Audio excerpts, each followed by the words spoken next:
Hi, welcome back to another episode of Stand on Guard. I'm your host, David Krayden, broadcasting live from Calgary, Alberta. On my way to British Columbia very shortly. See my mom. For those of you who have been following this trip, had the other family affairs that I had to deal with here in Calgary, and we're finally going to get actually see my mom later today. And it's going to be difficult, but that's how things are, and you've got to deal with them. But thank you for your patience with me this week. And I'm going to discuss, I think, one of the most serious issues that's been completely ignored by all politicians in Canada and by a lot of media in Canada. But I think it's probably potentially the most important story of the hour. And I think you know what I'm talking about. But I'll be right back to discuss what happened in Emo to a mayor named Harold McQuaker. What does that mean for all of us as Canadians who think, who assume, who hope we have free speech?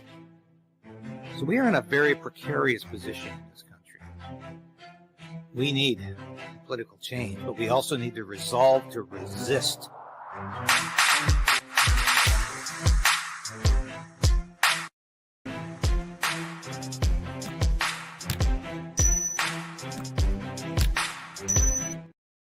Yes, Sasha, my old cat, used to always say, please like the station, give us a thumbs up, tell people you watch us, let your friends and family know, share it with your loved ones at this holiday season. No, during this Christmas season. You'll never see me say holiday or winter season.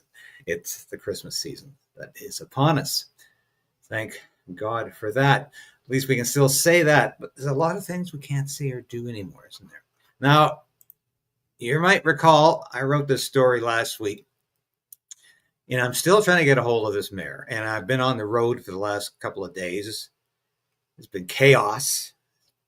So far, it's been the trip from hell, catching various planes, missing connections at times, or barely getting connections at times, getting very little sleep. I'm keeping it together with echinacea right now, hoping I don't come down with something. You always seem to do when you're on the plane a lot. Anyway, enough about me. Wrote this story last week, and I still want to get Harold McQuaker on this show, or at least interview him, the way my friend Joe Warmington has been one of the only journalists out there talking to this man, who, if you know the story, the town of Emo, I think it's actually township of Emo, was fined $10,000 for not celebrating Pride Month in June 2022. And the mayor himself was fined $5,000 of his personal finances. And he said, no, I'm not paying it. I'm refusing to pay it.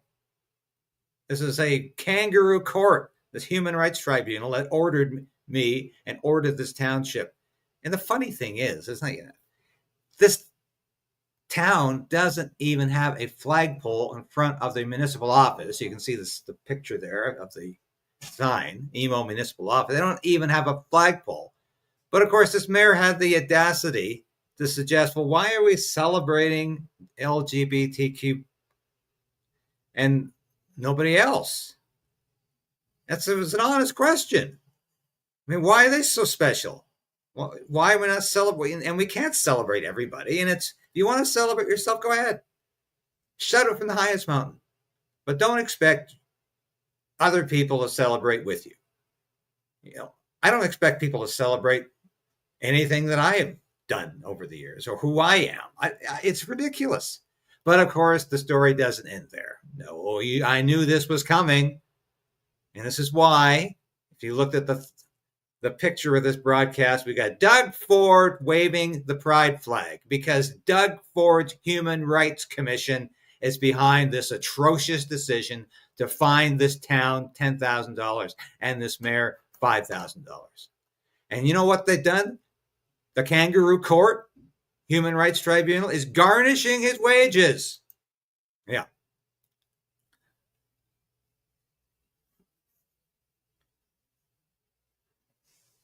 This will likely happen to all of us on Twitter. Well, actually, it's X.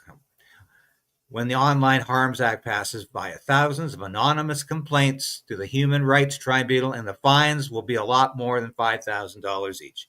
So can you see this happening? An innocent comment? Look, I have a live and let live attitude towards this.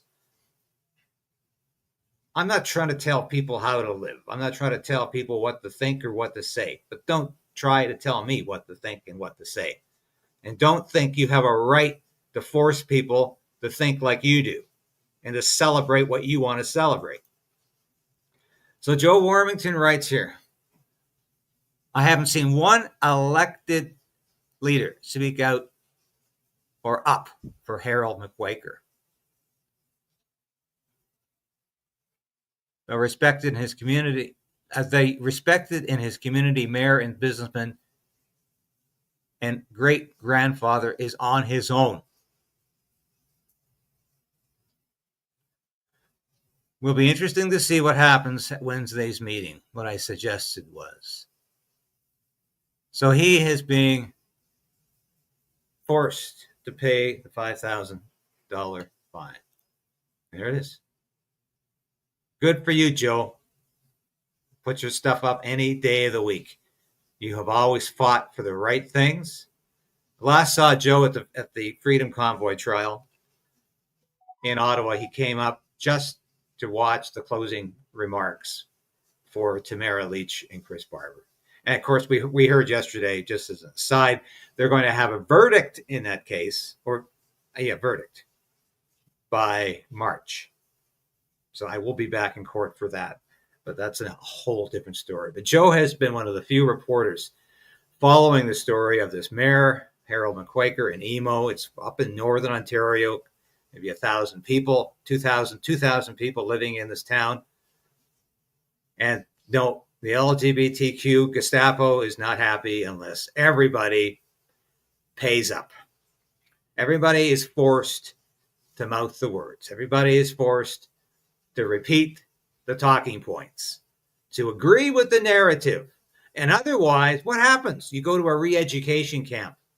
This really got me angry. This has got me angry because it's Doug Ford, the faux conservative, the phony conservative Doug Ford, and I'm so sick of Doug Ford pretending he's always on our side, the Ford Nation. The hell with your Ford Nation. You are a phony conservative. You've always been. You were a dictator during COVID. You wouldn't let us go out and get a haircut. Remember, I'm getting kind of bushy myself. Doug Ford. And he's protected by so many people on the so-called conservative-leaning media. Well, he's not protected by me, and I can't stand Doug. Nothing in defense of this mayor. He has said nothing about this out-of-control Human Rights Tribunal. Can it? Has no place. These people knew. The people who brought this suit, this is a lawsuit by other means. But this Borderland Pride lawyer who brought this lawsuit knew it wasn't going to go anywhere through regular courts. So he brought it through the Human Rights Commission. And they will, of course, rubber stamp anything. And so, yeah, of course you can win there.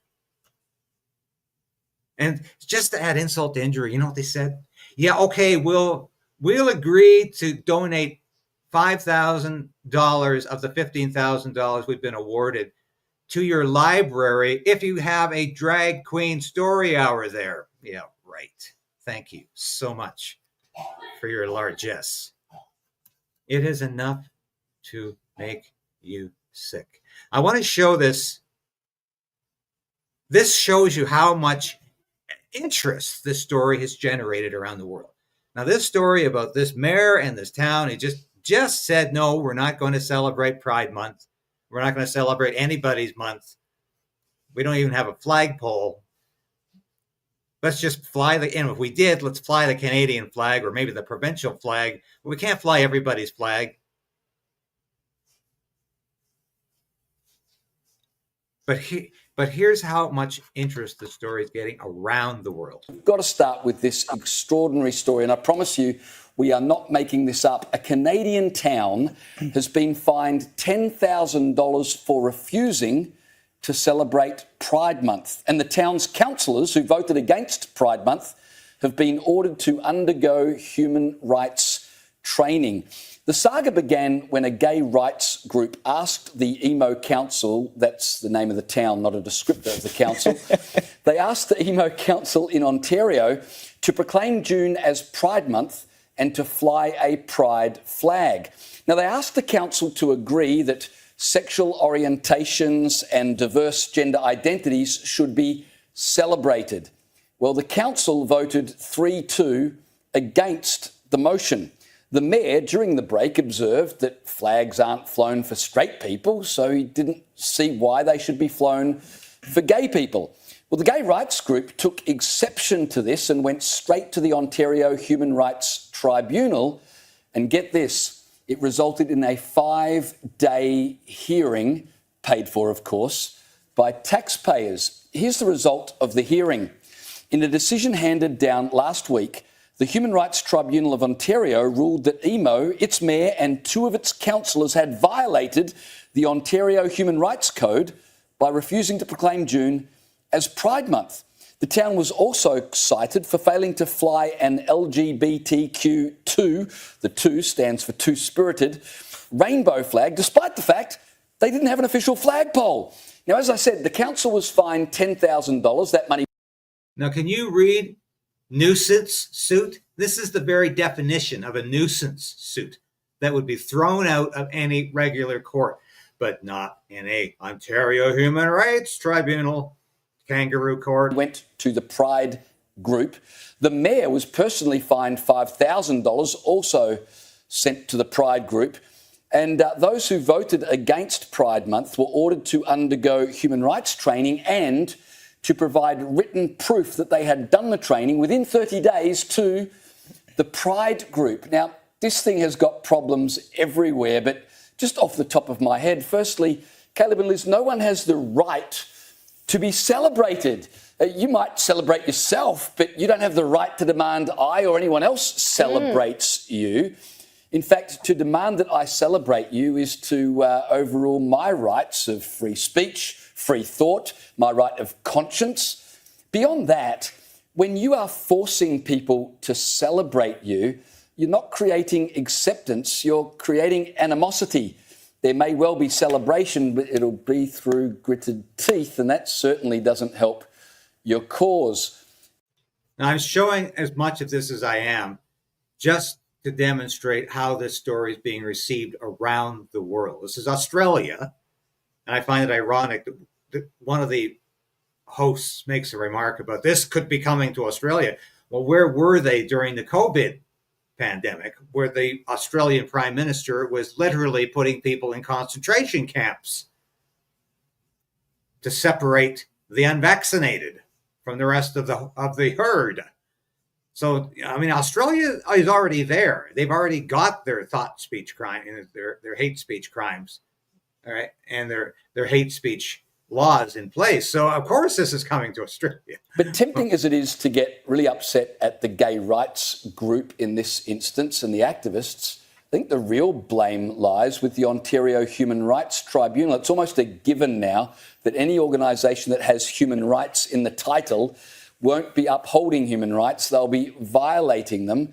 And Caleb, that's exactly what they've done in this instance. It's just obscene. I don't think I can even describe how obscene this decision is. Because if we're talking about human rights here, surely freedom is a fundamental human right as well. And so a council ought to have the freedom to decide what flags it wants to put up the flagpole that doesn't exist, by the way, and what months it chooses it's going to celebrate. And if it says, oh, well, we don't particularly think that in our town of 1,300 people, it's going to make too much of a difference if we celebrate Pride Month or not, who cares? I mean, this is what happens when the long arm of the law is allowed to tell us what we can and cannot say. I mean, this is veering into thought crime territory, really, because it wasn't only that they didn't have the month decreed as Pride Month, it was that they had, as you pointed out, even dared to say, well, we don't do this for other people, therefore we're not going to do it for this group of people.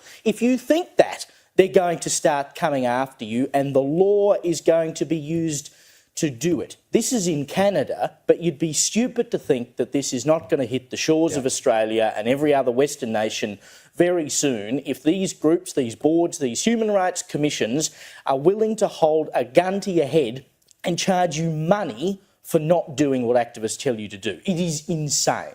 And the group, this Borderland Pride group, their militance over this cannot be overstated. Check out this quote from Borderland Pride director Douglas Judson. He said, as a lawyer who does this work, that means I'm going to start taking people's houses and their vehicles and their toys and draining their bank accounts and garnishing their wages because no one is going to stop behaving this way until there are real consequences.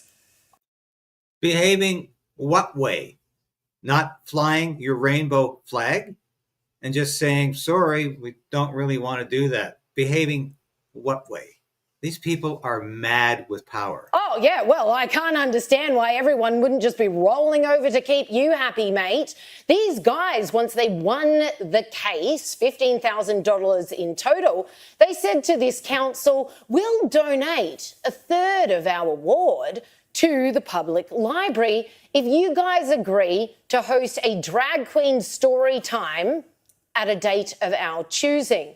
Now, the council, it would appear, has said no to this point. They're not desperate for a handout for the people who have effectively sued them using the commission. But how's this, them then being sent off to the commission's own retraining education camp for human rights 101. As someone who has a master's degree in human rights, I'd love to attend this course because, as Matt just said, it's not a human right that you must be celebrated for all your life choices, especially by people who haven't made those same life choices and just want to be left alone to live their own lives. Check this quote out from the training manual. It says it doesn't matter if you didn't intend or mean to discriminate. It's the impact on the person that matters. Oh, well, okay, well, they're just all hostages then to the feelings of anyone who decides I've been discriminated against. But spare a thought for Canada. This has been going on for 30 years. Back in 1995, Hamilton Mayor... That's the name of the town. As with the until off to the Commission's own training manual, it says it doesn't matter if you didn't intend or have been discriminated against. But I'm impressed that this woman has done the research that this is nothing new. spare a thought for Canada. This has been going on for 30 years. Back in 1995, Hamilton Mayor was fined $5,000 for refusing to proclaim Pride Week. Remember when it was just a week? Back in also 1995, London, Ontario fined $10,000 for refusing to officially recognise Pride Weekend. It goes to show this has been happening for a very long time. And this particular lobby group, Borderland Pride, this is the second time in 4 months they've won a 5-figure award. The last time was 35 grand out of some bloke who'd gone online. It was his own Facebook account and tweeted, well, not tweeted, Facebook posted something to the effect of, quote, not quote yet, no. He was saying that Borderland Pride's all ages drag queen show was a, quote, pedophile show, end quote. Now, that's an opinion. People are jumping online, sharing their opinions. This guy, it cost him $35,000. Now that is incredible. $35,000 because of a post on Facebook. Now, I think that there's an Alberta town that might have a solution here. Let's watch this. Barrhead have voted to ban decorative crosswalks and flags from town-owned flagpoles. Just over 1,100 people cast their vote in today's plebiscite. 57% of them voted in favor of the ban. The neutrality bylaw means flags and crosswalks supporting religious, political, or social movements such as Pride are no longer allowed. Proponents of the ban have said the symbols divided the community. All crosswalks will now be painted the standard white stripes, and only national, provincial, or municipal flags will be allowed on the town-owned flagpoles.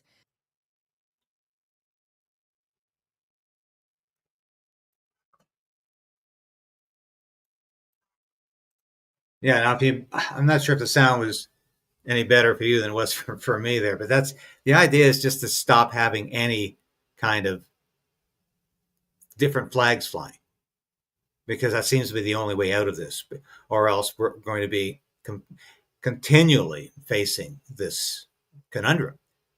You might recall during June 2024 the excellent work that the Hands Off Our Kids group did under Camille El-Sheikh, my friend here in Ottawa, well, when I'm in Ottawa, and they managed to get so many schools to stop raising the Pride flag during June. Stop proclaiming Pride Month. Just get out of the lives of our kids, get out of the lives of all of us. Stop forcing us to accept beliefs you might hold dear, but might not necessarily hold dear. Now, I want to mention this before I forget. A lot of people thought I was kidding about this yesterday, about the Calgary mayor, who, of course, one of the most hated mayors in Canada. She has been a disaster. She's supercilious at the best of times. The water was shut off for about 3 months in the city. But yes, she did. She won Canada's Mayor of the Year award from Municipal World, the awards issue. So I wasn't kidding. Some people were saying last night to me that this was a meme, that it couldn't be true. Yeah, it's true. That's the kind of world we live in right now. Now, talking about free speech, I want to take issue with some people on YouTube who think we have won a great victory with Bill C-63, the Online Harms Act, because Era Ferrani wants to separate it and divide it into two portions. That's exactly what he's done. Conservatives won't pass the Online Harms Act and would repeal it the first chance they get. Hope so. They said it themselves. Carol Barbie, the parents of child sexploitation victims are asking them to do the right thing. Put politics aside and pass the Online Harms Act. This is all about politics, you idiot. It's all about your politics. These laws are already in place to help out children and women. We already have the laws in place to protect these people from harm. So we don't need your Online Harms Act. We know what you're doing here. You want to open it up. You want to open the parliamentary procedure up. You want to get things moving again in Parliament so you can then add the second part. You think we're that stupid? Well, apparently some people out there really think this is a victory. It's not. This is the usual liberal nonsense. Ferrani is a slippery, slimy politician who will do anything to get his thought crimes bill through. That's all this is. This is a thought crimes bill. Dressed up like it's helping, protecting, doing something for the innocent women and children out there. It's doing nothing for them because we already have the laws in place. This is all about censorship. This is a facade. Well, let's watch this. See, this is what Ferrani is up to. Child protection measures. Yes, hi. So I'm here to talk about Bill C-63, the Online Harms Bill. And what I'm saying to you and to Canadians is that we as a government are making the determination to divide this bill into two parts. The first part of the bill will deal with the parts that target children and combating child sex predators and issues that relate to revenge porn. That is parts 1 and parts 4 of the bill. Parts 1 deals with the Digital Safety Commission. Part 4 deals with how you prosecute child sex predators under new tools under the Mandatory Reporting Act. Part 2 of the bill will be the Criminal Code amendments and the Canadian Human Rights Act amendments that deal with the important combat against hatred. These bills will proceed on different tracks. We are putting our emphasis and prioritization and our time and efforts on the first portion of the bill, which deals with child sex predators.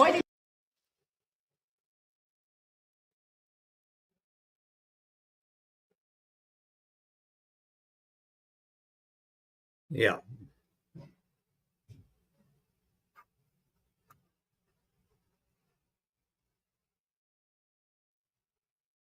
Now that's what this is all about, folks.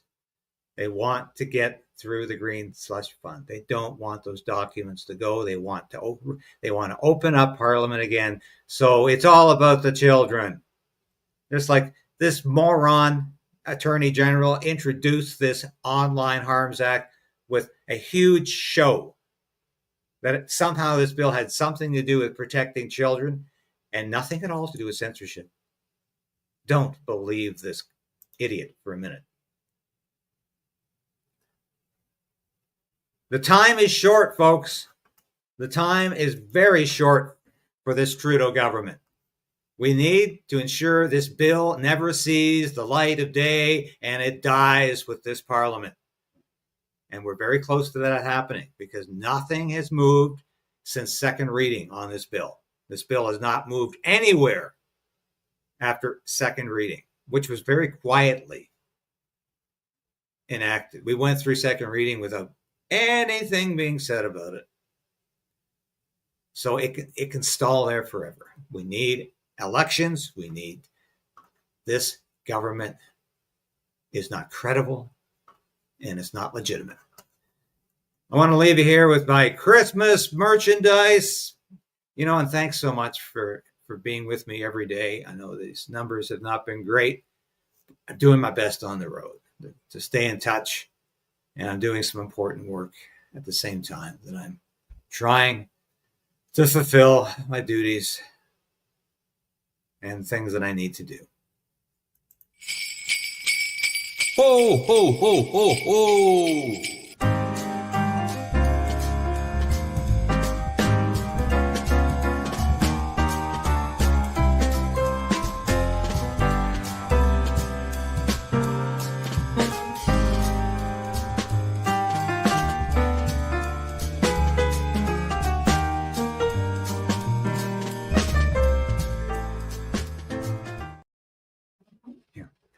Thanks for watching, and I wanted to clarify one thing. It is so great to visit family out here. If I sounded negative, it's because of the airlines, it's because of the stress of travel today. That is what I'm talking about. And but of course, it's good to visit family, despite the difficulties of doing that. It shouldn't be that difficult, but we live in an age where it's been made that difficult. And of course, it's good to do that. Thank you for watching today, folks. We love you. God bless you. Keep me in your prayers the next couple of days at least. It's going to be difficult days. But I'm here because I need to be. We'll be back again tomorrow with all the news you need to know and telling you to resolve to resist.